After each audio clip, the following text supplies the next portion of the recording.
So trigonometry, okay, is, and people love this. I know you love knowing this kind of stuff.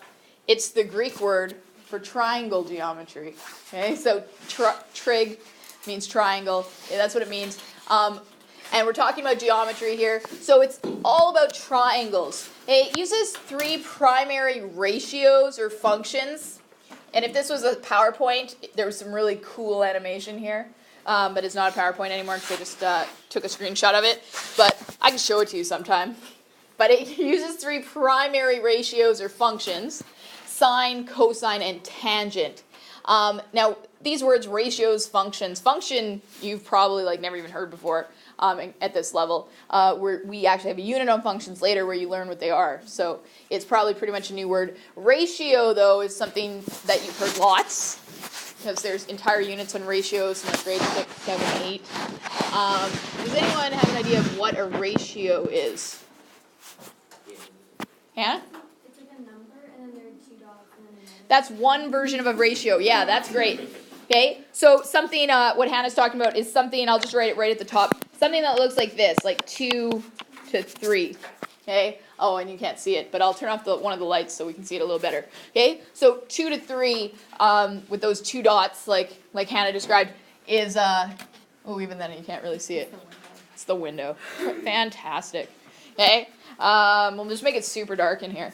But that there, 2 to 3, is one version of a ratio. Now, there are other ways to represent ratios, and you've learned a lot of them throughout your high school, or sorry, not high school, just school career.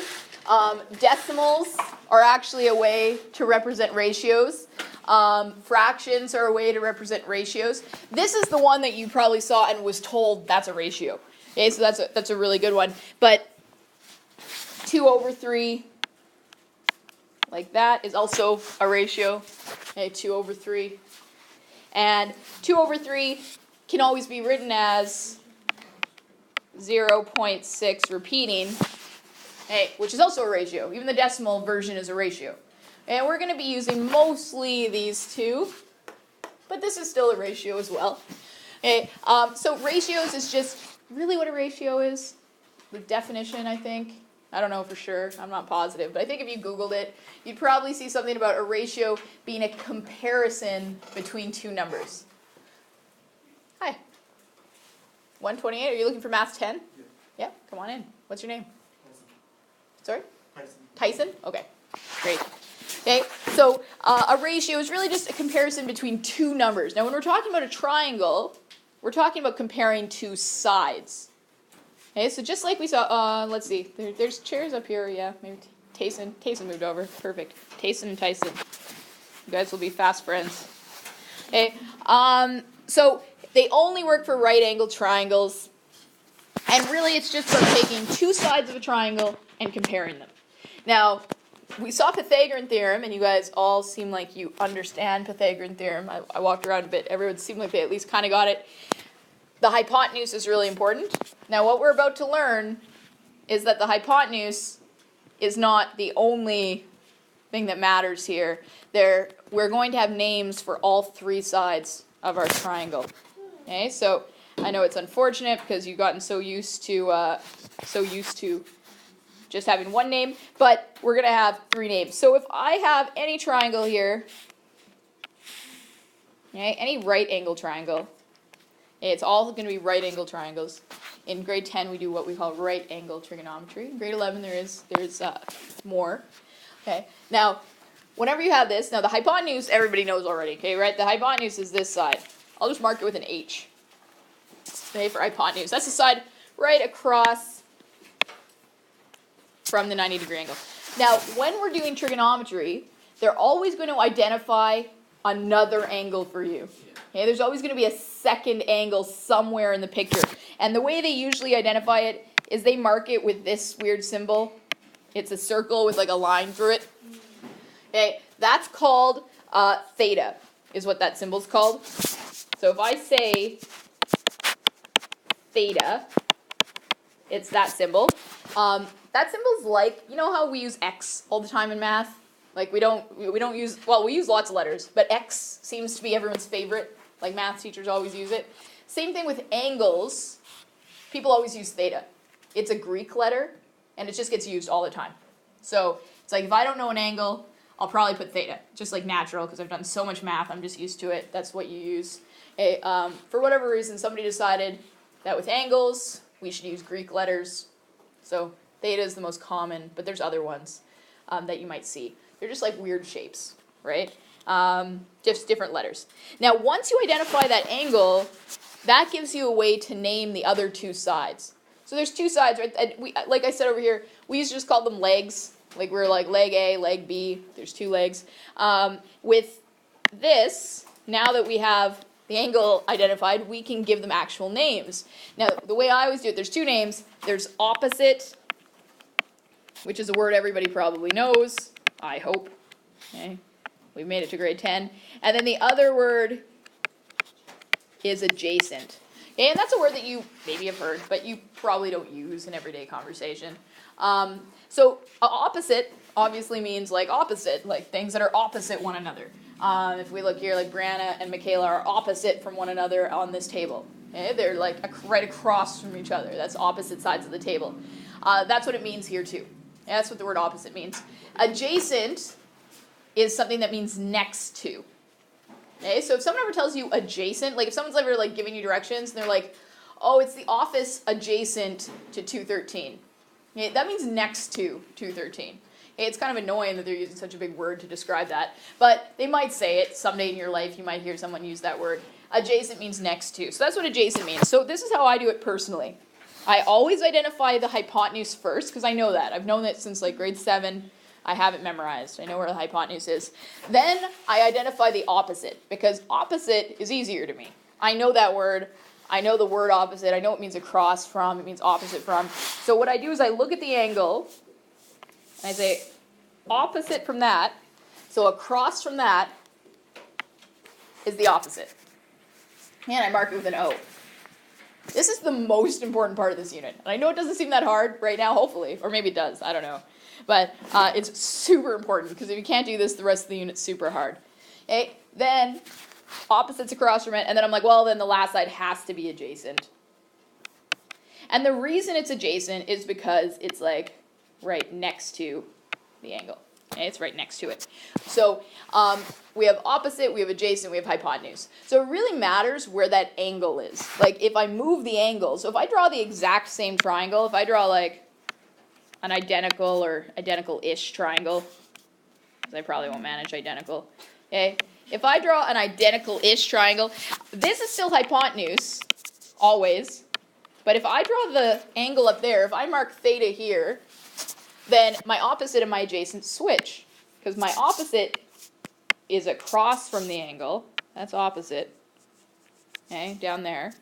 And my adjacent is just the other side that's right next to it. And this, like, yeah, as I said, hopefully it doesn't seem too confusing, but it's, like, extremely important. So, here's some of it is on your thing here. So, remember, when you're labeling a triangle, you have to label according to the angle that you're dealing with. Here I marked it with just an X. So the side across from the right angle is always hypotenuse. The side next to the angle that you're working with is always the adjacent. And the side across from the angle you're working with is always the opposite. Now, we're going to have a chance to practice this right now. And this should take, usually by the time I'm done handing it out, the people I handed it to first are done. Okay, so that's how quick it is. It's just like, you're just going to put OAH on all these triangles. Okay, so those people who get it first, please be patient for those people who got it last. Okay, because it really will just take you about a minute. Would it be in a scenario where the theta's not on it? No, you'll always have something. It might not be, you'll see questions where it's not a theta, it'll be an actual number, but there will always be something.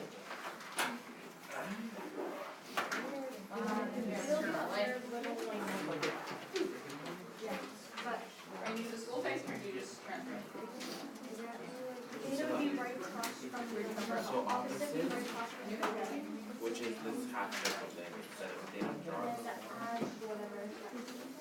So this is the theta. So this would be the Okay, so hopefully everyone has one. Let me know if you don't. Okay, just put OAH on them.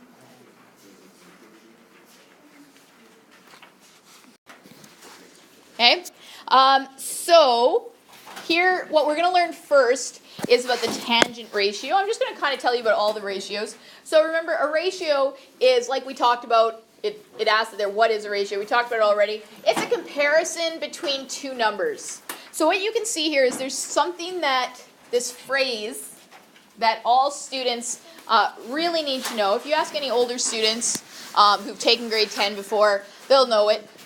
It's what they associate with trigonometry. In fact, if you say to a grade 11 student, do you remember trigonometry? They'll say, oh, you mean SOHCAHTOA.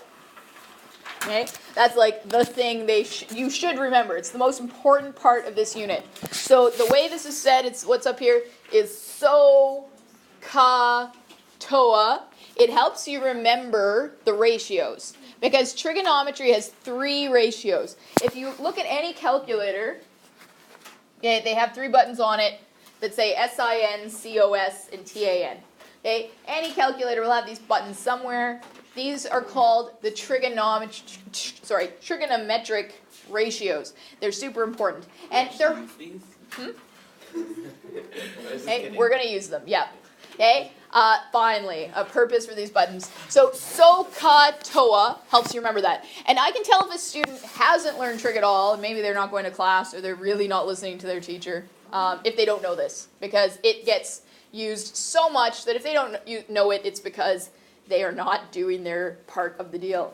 Yeah, I tutored a girl in grade 10 math, in grade 9 and 10, actually, at Edmonton a number of years ago, and she wasn't a very good math student. And I could tell she didn't listen to her teacher at all, because I came to help her, and it was like right near the end of this unit, like she was studying for the test, and she said to me, I don't know, my teacher keeps writing this down and talking about this weird thing, and I have no idea what it means. It's SOHCAHTOA? And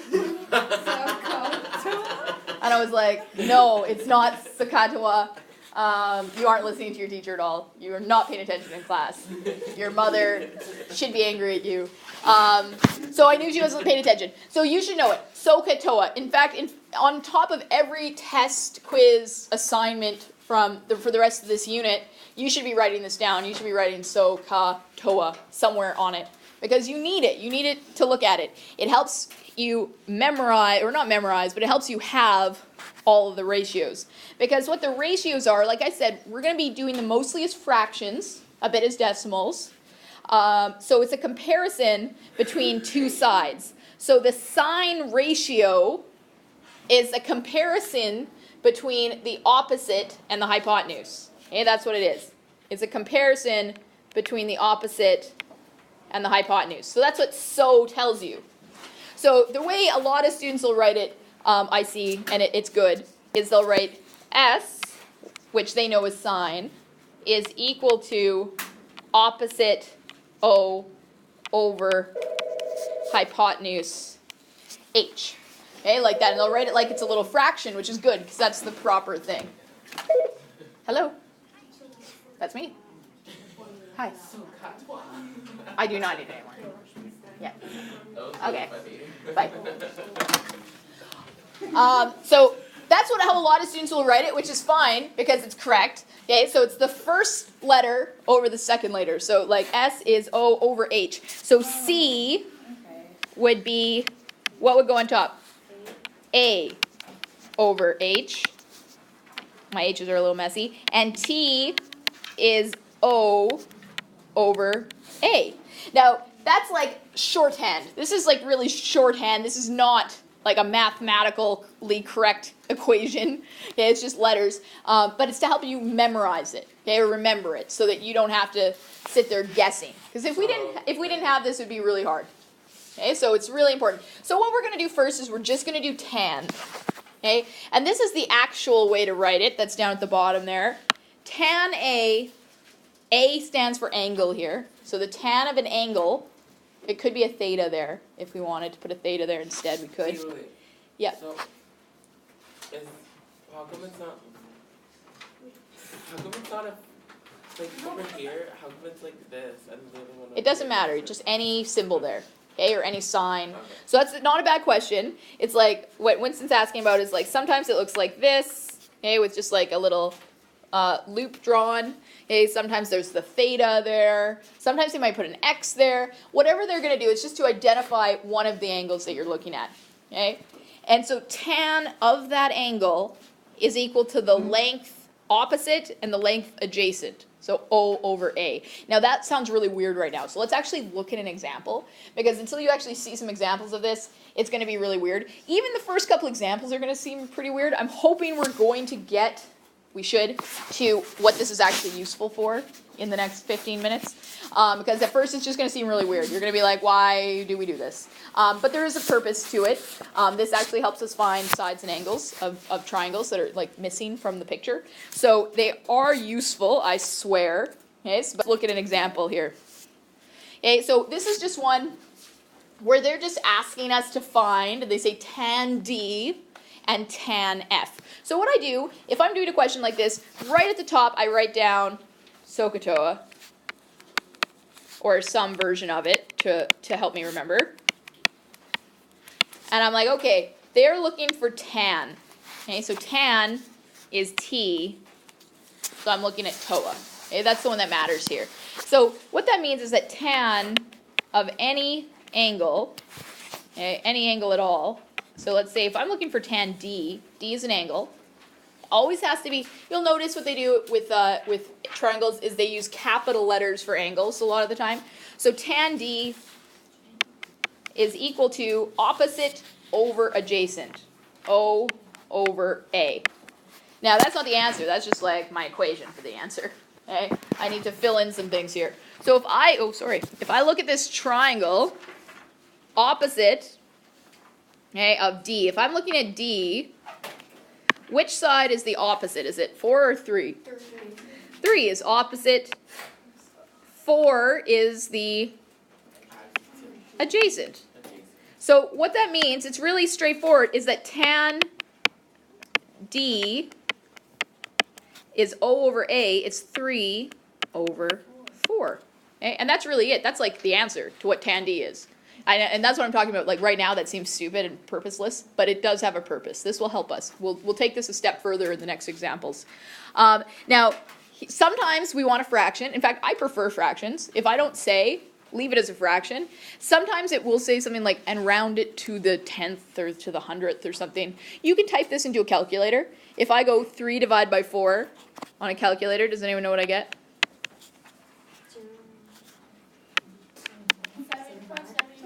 Yeah, 3/4, right? 3/4.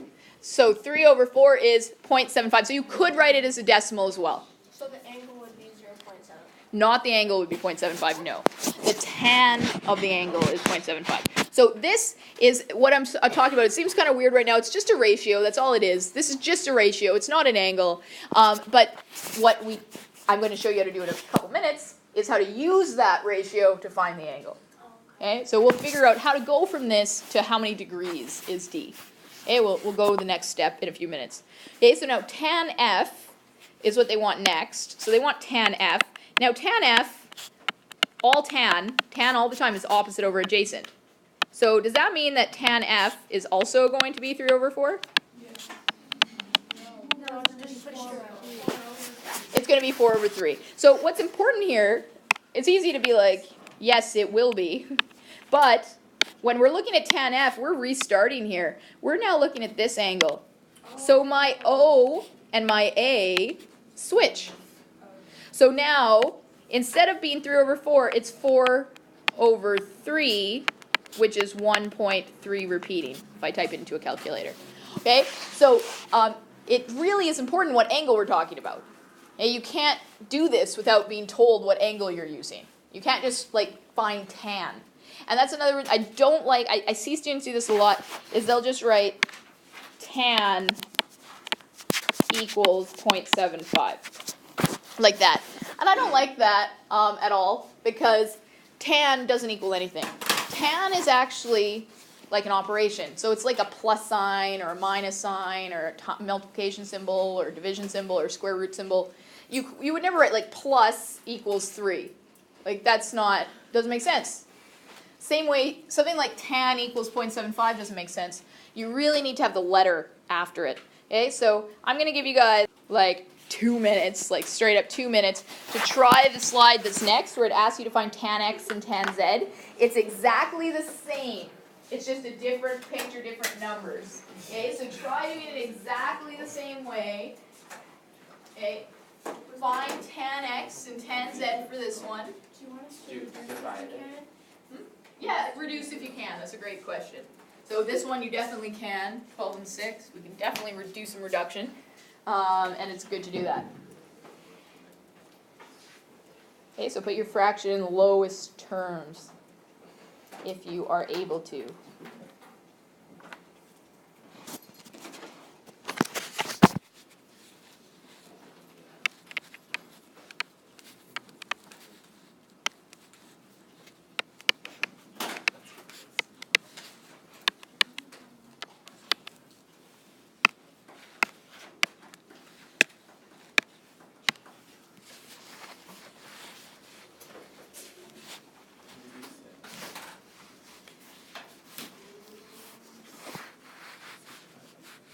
And yeah, leave it as a fraction, turn it into a decimal, really, whatever you prefer. Fractions are great. But if you do leave it as a fraction, reducing is ideal.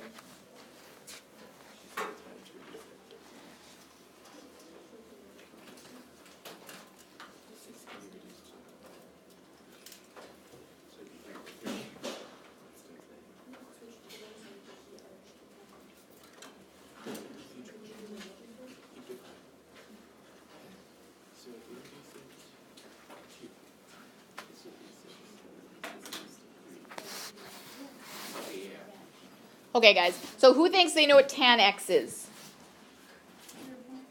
0.5, okay, or 1/2. The way you would get it right is you would,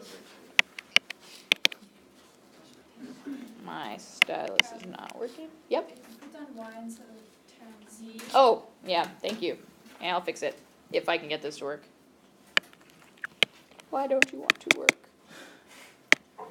Okay, 0.5, which is the same as 6 over 12, which is the same as 1 over 2, right? That's how you'd get that. Now, for tan z, not y, as I'm glad was pointed out to me. Here, I'm just going to write right over it.